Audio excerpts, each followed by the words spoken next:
안녕하세요. 시니어 남성분들의 건강을 함께 고민하는 의사입니다. 오늘은 조금 민망하면서도 많은 분들이 궁금해하시는 질문으로 이야기를 시작하려고 합니다. 자위를 안 하면 전립선이 터진다는데 정말인가요? 아마 시청자분들 중에서도 이런 얘기 한 번쯤 들어보신 적 있으실 겁니다. 병원 진료실에 앉아 있으면 60대 이상 남성분들이 종종 이런 걱정을 털어놓으세요. 선생님, 제가 요즘 성생활도 거의 없고 자위도 안 하는데 혹시 전립선이 막히는 건 아닐까요? 인터넷에 보니까 안 하면 터진다는데. 이럴 때마다 저는 웃음을 참으면서도 진지하게 말씀드립니다. 아닙니다. 전립선은 자위를 안 한다고 터지지 않습니다. 이런 속설이 왜 생겼을까요? 아마도 젊을 때는 사정이 잦다가 나이가 들면서 빈도가 줄어들고 그때 소변 불편이나 전립선 관련 증상이 나타나니 사정이 없어서 막힌다라는 오해가 생긴 것 같습니다. 하지만 실제 의학적으로는 전립선은 자위를 하지 않아도 절대 터지지 않습니다. 물론 그렇다고 해서 자위가 필요 없다는 뜻은 아닙니다.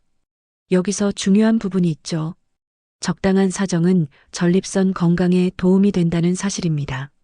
실제로 연구에 따르면 규칙적으로 사정을 하는 남성들이 전립선암 발생 위험이 낮다는 보고가 있습니다. 사정 과정에서 전립선 분비물이 배출되면서 세균이나 노폐물이 쌓이지 않고 염증 위험도 줄어드는 것이죠. 그러니까 결론은 이겁니다. 자위를 안 하면 전립선이 터진다는 건 잘못된 속설. 하지만 적당히 배출하는 것은 분명히 건강에 도움이 된다. 여러분, 이런 이야기를 들으면 고개가 끄덕여지지 않으시나요? 시니어 남성분들이 젊었을 때와 달리 몸의 변화를 느끼면서 잘못된 소문에 더 쉽게 흔들리실 수 있습니다. 저도 진료실에서 그 불안한 눈빛을 수없이 보아왔습니다. 그래서 오늘 이 영상을 통해 오해를 풀고 전립선을 건강하게 지킬 수 있는 방법들을 차근차근 말씀드리려고 합니다. 저와 함께 하시다 보면 괜히 걱정했구나라는 안도감을 얻으실 거고 앞으로 어떻게 관리해야 할지도 명확하게 알게 되실 겁니다. 그러니 끝까지 시청해 주세요. 그리고 시작하기 전에 한 가지 부탁드립니다. 이 채널은 시니어 남성분들의 건강한 노후를 위해 꼭 필요한 정보를 드리고 있습니다. 구독과 좋아요, 알람 설정을 해주시면 앞으로도 놓치지 않고 도움 받으실 수 있습니다. 자, 그럼 이제 본격적으로 전립선과 자위, 그리고 우리가 지켜야 할 건강 습관에 대해 이야기 나눠보겠습니다. 제가 진료실에서 만났던 68세 김호호 어르신 이야기를 들려드릴게요. 김 선생님은 평소에 건강에 꽤 신경 쓰시는 분이셨습니다. 술, 담배도 거의 안 하셨고 아침마다 공원을 산책하는 습관도 있었죠. 그런데 어느 날부터인가 배뇨가 불편해졌다고 하시더군요. 선생님, 소변이 시원하게 안 나와요. 항상 뭔가 남아있는 것 같고 밤에 2번, 3번도 깨서 화장실을 갑니다. 그분은 부끄러운 듯 얼굴을 붉히며 이렇게 덧붙이셨습니다. 그리고 제가 사실 부끄럽지만 몇 년째 부부관계도 없고 자위 같은 것도 안 합니다. 혹시 그래서 전립선이 막힌 건 아닐까요? 인터넷 보니까 자위를 안 하면 터진다고 하던데. 그 말씀을 들으며 저는 고개를 저었습니다. 김 선생님, 전립선은 그렇게 터지는 기관이 아닙니다. 다만 사정이 너무 없으면 전립선 분비물이 정체돼 염증이 생기기 쉬운 건 맞습니다. 검사를 해보니 예상대로 만성 전립선염 소견이 보였습니다. 전립선 자체가 붓고 소변을 눌러주니 잔뇨감이 심해진 거죠. 이 상황을 김 선생님께 설명드리면서 저는 한 가지 중요한 점을 강조했습니다. 사정을 무조건 많이 하실 필요는 없지만 적당히 배출해주는 건 전립선 건강에 분명히 도움이 됩니다. 김 선생님은 처음엔 당황스러워 하시더니 이내 안도하는 표정을 지으셨습니다. 그럼 제가 자위를 안 해서 큰일 나는 줄 알았습니다. 부끄럽기도 하고 나이 들어 그런 거라면 건강에 더 나쁜 줄 알았거든요. 여기서 우리가 짚고 넘어가야 할 게 있습니다. 시청자 여러분, 혹시 비슷한 생각을 하고 계시지 않으신가요? 나이 들어서 자위 같은 건 하면 창피하다. 건강에 안 좋다. 이런 생각 때문에 필요 이상으로 금기시하다가 오히려 전립선에 문제를 키우는 경우가 많습니다. 물론 모든 분께 자위를 반드시 하라고 말씀드리는 건 아닙니다. 다만 적절한 사정은 전립선 건강을 지키는 하나의 방법이 될 수 있고 이를 부끄럽게만 여길 필요는 없다는 겁니다. 김 선생님의 경우 치료와 함께 생활 습관을 조금 고치면서 증상이 호전되었습니다. 무엇보다도 본인이 잘못된 속설에서 벗어나 마음의 짐을 내려놓으신 게 가장 큰 변화였죠. 아, 괜히 쓸데없이 겁먹었네. 이제는 제 몸을 더 잘 이해하고 관리할 수 있을 것 같습니다. 이렇게 말씀하시던 그 미소가 아직도 기억에 남습니다. 이 사례를 통해 제가 드리고 싶은 메시지는 분명합니다. 전립선은 자위를 안 한다고 해서 터지지 않는다. 그러나 사정이 전혀 없으면 염증 가능성이 올라간다. 결국 중요한 건 균형과 올바른 생활 습관이다. 여러분, 지금 혹시 김 선생님처럼 불안함을 갖고 계셨다면 이 이야기가 조금은 마음을 편안하게 해드렸길 바랍니다. 다음 장에서는 전립선이라는 기관이 정확히 어떤 역할을 하고 왜 나이가 들수록 문제가 생기기 쉬운지 그 구조와 기능을 풀어드리겠습니다.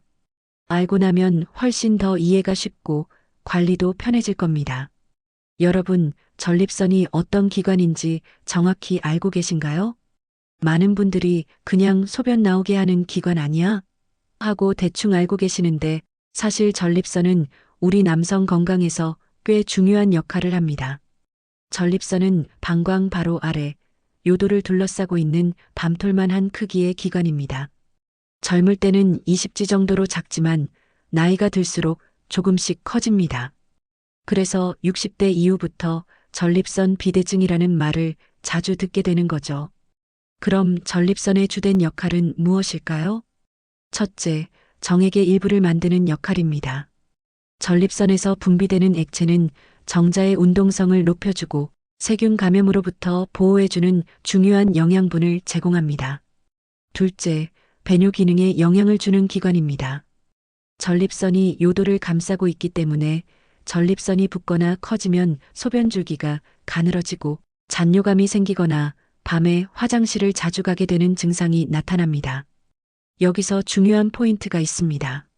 전립선은 원래 정액 배출과 직결되는 기관이다 보니 사정 활동이 전혀 없으면 분비물이 오래 고여 있을 수 있고 그로 인해 세균이 증식하거나 염증이 생기기 쉬워진다는 겁니다. 그렇다고 해서 자위를 안 하면 전립선이 터진다는 식의 표현은 과장된 거죠. 실제로는 염증, 통증, 불편감 같은 증상으로 나타납니다. 통계를 하나 알려드릴게요. 대한비뇨의학회 조사에 따르면 60세 이상 남성의 약 40%가 전립선 비대증 증상을 경험한다고 합니다. 또 만성 전립선염은 전 연령에서 발생할 수 있지만 특히 중년 이후 남성에게 흔하게 나타납니다. 이렇게 많은 분들이 전립선 문제로 고생하다 보니 잘못된 속설들이 여기저기 퍼지게 된 겁니다. 제가 진료실에서 어르신들께 이런 구조와 기능을 그림으로 설명해 드리면 다들 깜짝 놀라세요. 아니, 그 작은 기관이 그렇게 중요한 역할을 해요? 맞습니다. 작은 기관이지만 삶의 질에 미치는 영향은 정말 큽니다. 소변 문제, 성기능 문제, 나아가 정신적인 자신감까지 전립선 건강과 깊게 연결되어 있거든요. 그렇기 때문에 우리는 전립선을 단순히 문제 생기면 병원 가야 하는 기관 정도로 보시면 안 됩니다. 평소 생활 습관에서부터 잘 돌봐야 하는 중요한 동반자라고 생각하셔야 합니다. 여러분, 여기까지 들으시면서 혹시 몸이 더 궁금해지지 않으셨나요? 그럼 자위와 전립선은 실제로 어떤 관계가 있는 걸까? 정말 도움이 되긴 하는 걸까? 바로 이 질문에 대한 답을 다음 장에서 알려드리겠습니다. 여러분, 이제 가장 궁금해하실 부분이죠. 자위가 전립선 건강에 실제로 도움이 되나요? 아니면 해롭나요? 결론부터 말씀드리면 적당한 자위는 전립선 건강에 분명히 이롭습니다. 제가 진료실에서 가장 자주 듣는 질문 중 하나가 이겁니다. 선생님, 나이 들어서 자위 같은 거라면 건강에 해로운 거 아닌가요? 괜히 기운만 빠지는 거 아닌가요? 저는 웃으면서도 진지하게 답해드립니다. 적당한 범위라면 오히려 건강에 좋습니다. 왜냐하면 전립선은 아까 말씀드렸듯이 정액을 만들어내는 기관이에요. 그런데 사정이 오랫동안 없으면 전립선 안에 분비물이 정체돼서 세균이 번식하기 쉬워집니다. 그 결과 전립선염 같은 염증성 질환이 발생할 수 있고 배뇨 불편이나 통증으로 이어질 수 있죠. 반대로 정기적으로 사정을 하면 전립선 안에 쌓여있던 분비물이 배출되면서 청소 효과가 생깁니다. 이걸 의학적으로도 여러 연구가 뒷받침하고 있어요. 실제로 하버드 의과대학 연구에 따르면 한 달에 21회 이상 사정한 남성들은 그렇지 않은 남성들에 비해 전립선암 발생 위험이 20% 이상 낮았다는 보고가 있습니다. 물론 여기서 말하는 21회가 꼭 기준은 아니고 중요한 건 규칙적인 배출이 건강에 도움이 된다는 사실입니다. 그럼 얼마나 해야 적당한가요? 하고 물으시죠. 보통은 주 24회 정도가 무리가 없는 빈도라고 봅니다. 개인차가 크니 본인이 필요하지 않고 일상생활에 지장이 없는 선에서 자연스럽게 하시면 됩니다. 또 한 가지 중요한 점은 자위를 한다고 해서 기력이 빠진다거나 노화가 빨라진다는 속설도 전혀 사실이 아닙니다. 오히려 정기적으로 배출하면서 긴장이 풀리고 수면의 질이 좋아지고 심리적인 안정감도 생기죠. 이런 효과들이 시니어분들의 삶의 질 향상에 큰 도움이 됩니다. 물론 과유불급이라는 말이 있듯이 너무 과도하게 자주 하거나 억지로 무리해서 하는 것은 도움이 되지 않습니다. 통증이 생기거나 오히려 일상생활이 힘들어질 정도라면 줄이셔야 합니다. 여러분, 여기서 기억하실 건 단 하나입니다. 자위는 전립선을 터뜨리지 않는다. 오히려 적당히 하면 전립선을 지켜준다. 이게 의학적으로 확인된 진실입니다. 혹시 지금까지 잘못된 속설 때문에 괜히 죄책감을 가지셨던 분들 계신가요? 이제는 그런 부담을 내려놓으셔도 됩니다. 당당하게 내 몸의 건강을 위해서 그리고 내 전립선을 지키기 위해서 필요하다면 자위를 하셔도 괜찮습니다. 여러분, 앞에서 자위와 전립선 건강의 관계를 말씀드렸죠. 그런데 사실 더 중요한 게 있습니다. 바로 생활 습관입니다. 제가 진료실에서 수많은 환자분들을 보면서 느낀 건 전립선 문제의 상당 부분이 생활 습관에서 비롯된다는 겁니다. 자위를 하느냐 마느냐보다 훨씬 큰 영향을 주는 요소들이 있거든요. 먼저 비만입니다. 배에 지방이 많아지면 전립선 주위 혈류가 떨어지고 호르몬 균형에도 영향을 줍니다. 실제로 복부 비만이 심한 남성은 전립선 비대증 증상이 더 빨리, 더 심하게 오는 경우가 많습니다. 저희 병원에 오신 72세 박오 어르신도 배 둘레가 100cm가 넘었는데 소변이 너무 자주 마려워 밤잠을 설치셨습니다. 체중을 줄이니 배뇨 증상이 눈에 띄게 좋아지셨어요. 둘째는 음주입니다. 특히 맥주가 전립선에 좋지 않습니다. 맥주는 수분이 많아 방광을 자극하고 알코올이 혈관을 확장시켜 전립선 충혈을 악화시킵니다. 그래서 맥주 한두 잔에도 밤에 화장실을 서너 번 가시는 분들이 많습니다. 셋째는 흡연입니다. 담배는 혈관을 수축시키고 염증 반응을 증가시킵니다. 전립선은 작은 혈관들이 모여 있는 기관이라 담배의 영향이 직접적으로 나타납니다. 흡연자들은 비흡연자에 비해 전립선암 발생 위험도 높다는 연구가 있습니다. 넷째는 운동 부족입니다.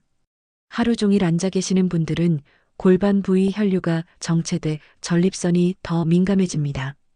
특히 택시기사님, 사무직 어르신들에게 전립선염이 많은 이유가 바로 이거죠. 반대로 규칙적인 걷기 운동을 하시는 분들은 같은 나이여도 증상이 훨씬 덜합니다. 다섯째는 식습관입니다. 카페인, 매운 음식, 기름진 음식은 전립선을 자극해서 증상을 악화시킵니다. 반대로 토마토 같은 라이코펜이 풍부한 음식, 생선이나 견과류 같은 오메가-3 지방산은 전립선 건강에 도움이 된다고 알려져 있죠. 이쯤에서 질문을 하나 드릴게요. 여러분은 지금 어떤 생활 습관을 갖고 계신가요? 혹시 밤마다 맥주 한두 잔을 습관처럼 드시지는 않으신가요? 하루 종일 의자에만 앉아 계시지는 않으신가요?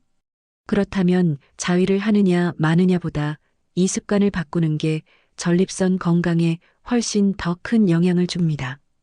제가 늘 환자분들께 드리는 말씀이 있습니다. 전립선은 생활 습관을 그대로 비추는 거울 같은 기관입니다. 좋은 습관은 전립선을 편안하게 만들고 나쁜 습관은 바로 증상으로 되돌아옵니다. 그러니 이제부터는 부끄럽게만 여기던 자위 문제보다 내가 어떻게 먹고 어떻게 움직이고 어떻게 살아가고 있는지를 먼저 점검해 보셨으면 합니다.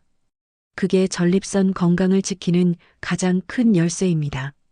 여러분, 이제는 실제로 집에서 스스로 할 수 있는 관리법을 알려드리겠습니다. 병원 치료도 물론 중요하지만 일상에서 어떻게 하느냐가 전립선 건강을 좌우하거든요.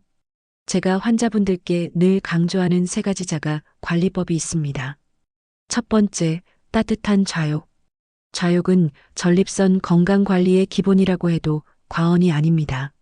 하루 15분 40도 안팎의 따뜻한 물에 엉덩이를 담그는 것만으로도 골반 부위의 혈류가 개선되고 전립선 염증과 긴장이 완화됩니다. 실제로 전립선 통증을 호소하던 65세 조호 어르신이 계셨는데 약물 치료와 함께 꾸준히 자욕을 하셨습니다. 한 달 뒤 오셨을 때 밤에 소변 보러 일어나던 게 줄었고 통증도 훨씬 덜하다고 하시더군요. 돈이 많이 드는 것도 아니고 특별한 도구가 필요하지도 않으니 집에서 꼭 해보시길 권해드립니다. 두 번째, 케겔 운동. 케겔 운동은 흔히 여성만 하는 운동으로 알려져 있지만 남성에게도 아주 효과적입니다. 골반적은 즉 항문과 전립선을 지탱하는 근육을 강화하는 운동인데 이 근육이 튼튼해지면 배뇨 조절이 훨씬 쉬워집니다. 방법은 간단합니다. 마치 소변을 참는 것처럼 항문을 조였다가 5초간 유지한 뒤 천천히 풀어줍니다. 이 동작을 하루에 10회, 아침 저녁으로 2세트씩 하시면 됩니다. 저는 진료실에서 환자분들께 이렇게 설명합니다. 어르신, 지금 앉아 계시면서도 몰래 할 수 있는 운동이에요. 버스에서도 TV 보면서도 할 수 있습니다. 꾸준히 하면 배뇨 힘이 좋아지고 전립선 비대증 증상이 완화되는 걸 실제로 많이 봤습니다. 세 번째, 수분 섭취와 규칙적인 배뇨. 이 부분은 간단하지만 아주 중요합니다. 물을 적게 마시면 소변이 진해지고 그만큼 세균이 쉽게 번식할 수 있습니다. 반대로 충분히 수분을 섭취하면 요도가 씻겨 내려가면서 전립선에 염증이 생길 가능성이 줄어듭니다. 하루에 최소 1.5리터 이상, 가능하다면 2리터 정도의 물을 나눠서 드시길 권합니다. 다만 저녁 늦게는 과도한 수분 섭취를 줄여서 밤에 자주 깨지 않도록 조절하는 게 좋습니다. 또 소변을 너무 오래 참는 습관도 좋지 않습니다. 요로에 세균이 머무는 시간이 길어져 염증 위험이 높아지거든요. 소변이 마려우면 가능한 빨리 배출해 주는 게 전립선 건강에 이롭습니다. 이 3가지 방법 어떠신가요? 크게 어렵지 않으면서도 꾸준히 하면 효과가 확실합니다. 저는 실제로 환자분들께 약만 드리지 않습니다. 약은 일시적 도와주는 도구일 뿐 진짜 치료는 생활 속에서 이뤄집니다. 이렇게 말씀드리면서 오늘 말씀드린 좌욕케겔 운동 수분 관리 3가지를 꼭 실천하시라고 강조하죠. 여러분도 지금부터 하나씩 해보시면 좋겠습니다. 내일부터라도 따뜻한 물에 15분 앉아 계시고 앉아있는 자리에서 케겔 운동을 시작해보세요. 그리고 물 한 컵 더 챙기시는 습관, 지금 당장 실천할 수 있습니다. 여러분, 우리가 앞에서 배운 전립선 관리법들, 좌욕케겔 운동 수분 섭취, 말로 들으면 참 쉽죠. 하지만 문제는 꾸준함입니다. 하루, 이틀은 누구나 할 수 있습니다. 그런데 일주일, 한 달, 1년을 이어가는 게 쉽지 않습니다. 진료실에 오시는 어르신들 중에도 처음에는 의욕적으로 시작하세요. 선생님, 저 오늘부터 좌욕 매일 하겠습니다. 케겔 운동도 꼭 하겠습니다. 그런데 한 달 뒤에 다시 뵈면 10분 중 7분은 이렇게 말씀하십니다. 아이고, 바쁘다 보니 까먹었어요. 며칠 하다 보니 귀찮아서 못하겠더라고요. 저는 그럴 때 이렇게 말씀드립니다. 습관은 거창하게 시작하는 게 아니라 작은 걸 매일 하는 겁니다. 여러분, 동기부여를 잃지 않으려면 몇 가지 방법이 있습니다. 첫째, 몸의 변화를 기록하기입니다. 좌욕을 하면서 소변 줄기가 좋아진다든지, 케겔 운동을 하면서 소변 참는 힘이 좋아진다든지, 작은 변화가 분명 생깁니다. 이걸 메모지에 간단히 적어두세요. 오늘 밤 화장실 2번만 갔다. 소변 나올 때 힘이 조금 덜 든다. 이렇게 기록해두면 내가 하고 있는 노력이 효과가 있다는 걸 눈으로 확인할 수 있어요. 둘째, 시간을 정해 습관화하기입니다. 예를 들어 좌욕은 저녁 식사 후, 케겔 운동은 아침 기상 직후, 수분 섭취는 아침에 일어나자마자 물 1컵. 이렇게 일상 루틴 속에 끼워 넣으면 잊지 않고 할 수 있습니다. 셋째, 함께 실천할 동반자 만들기입니다. 아내와 같이 좌욕을 한다든지, 친구와 같이 산책하며 케겔 운동을 이야기한다든지, 누군가와 함께하면 훨씬 더 지속하기가 쉽습니다. 그리고 무엇보다 중요한 건 마음가짐이에요. 전립선 관리를 치료라고만 생각하지 마시고 나 자신을 돌보는 투자라고 생각해 보세요. 이 투자가 쌓이면 70대, 80대에도 편안한 배뇨 생활을 유지하고 자신감 있는 삶을 살 수 있습니다. 제가 늘 환자분들께 드리는 말씀이 있습니다. 선생님, 오늘부터라도 시작하세요. 늦지 않았습니다. 정말 그렇습니다. 지금 이 영상을 보고 계신 이 순간부터 작은 실천을 시작하시면 됩니다. 혹시 이런 생각이 드시나요? 나 혼자 해서 뭐가 달라지겠어? 절대 그렇지 않습니다. 작은 습관 하나가 내 몸을 바꾸고 나아가 내 삶의 질을 바꿉니다. 오늘 영상에서 우리가 함께 다룬 이야기를 다시 정리해 볼까요? 먼저 많은 분들이 궁금해하시던 질문. 자위를 하지 않으면 전립선이 터진다? 의학적으로는 절대 그렇지 않습니다. 전립선은 터지지 않습니다. 다만 사정이 전혀 없으면 분비물이 정체되면서 염증이나 불편감이 생길 수 있고 적당한 배출이 전립선 건강을 지키는데 도움이 된다는 사실을 말씀드렸습니다. 그리고 실제 환자 사례를 통해 잘못된 속설로 불안해하던 분이 올바른 지식을 알게 되면서 증상이 호전된 이야기를 전해드렸죠. 그 과정에서 전립선이 어떤 역할을 하는지, 왜 나이가 들수록 문제가 생기기 쉬운지도 살펴봤습니다. 또한 자위가 단순히 욕망의 표현이 아니라 전립선 건강을 위한 하나의 관리 방법이 될 수 있다는 점, 그리고 무엇보다 더 중요한 건 생활 습관이라는 것도 강조드렸습니다. 비만, 음주, 흡연, 운동 부족. 이 4가지가 전립선을 약하게 만드는 주범이었죠. 그렇다면 우리가 당장 할 수 있는 건 무엇일까요? 바로 집에서 쉽게 실천할 수 있는 3가지 관리법이었습니다. 따뜻한 좌욕으로 혈류 개선, 케겔 운동으로 배뇨 근육 강화, 충분한 수분 섭취와 규칙적 배뇨. 이 3가지는 누구나 돈 한 푼 들이지 않고도 시작할 수 있는 습관입니다. 그리고 중요한 건 꾸준함이었습니다. 작게라도 매일 실천하는 게 결국 평생의 건강을 지켜줍니다. 저는 여러분께 오늘도 말씀드립니다. 늦지 않았습니다. 지금 이 순간부터 시작하시면 됩니다. 여러분, 전립선 건강은 단순히 소변 문제만이 아닙니다. 삶의 자신감, 부부관계, 나아가 노후의 행복과 직결됩니다. 전립선을 지키는 건 결국 내 삶의 질을 지키는 일과 같습니다. 혹시 지금 불편함 때문에 걱정하고 계신 분들, 또 잘못된 속설 때문에 불안해하셨던 분들, 이제는 안심하셔도 됩니다. 우리가 해야 할 건 두려움이 아니라 실천입니다. 작은 습관 하나로 여러분의 전립선은 훨씬 건강해질 수 있습니다. 이 영상을 끝까지 보신 여러분, 앞으로의 노후가 더 당당하고 편안해지실 겁니다. 저와 함께 꾸준히 배우고 실천하신다면 70대, 80대에도 활기찬 삶을 살아가실 수 있습니다. 마지막으로 부탁드릴게요. 이 채널은 여러분의 건강한 노후를 지켜드리기 위해 항상 노력하고 있습니다. 구독과 좋아요, 알람 설정을 눌러주시면 앞으로도 놓치지 않고 건강 정보를 받아보실 수 있습니다. 오늘 이야기 마음에 와닿으셨나요? 그렇다면 지금 바로 작은 습관 하나 시작해 보세요. 여러분의 전립선은 물론 삶 전체가 달라질 수 있습니다. 다음 영상에서는 전립선 건강과 함께 꼭 알아야 할 남성 호르몬 관리법을 말씀드리겠습니다. 끝까지 함께 해주셔서 감사합니다.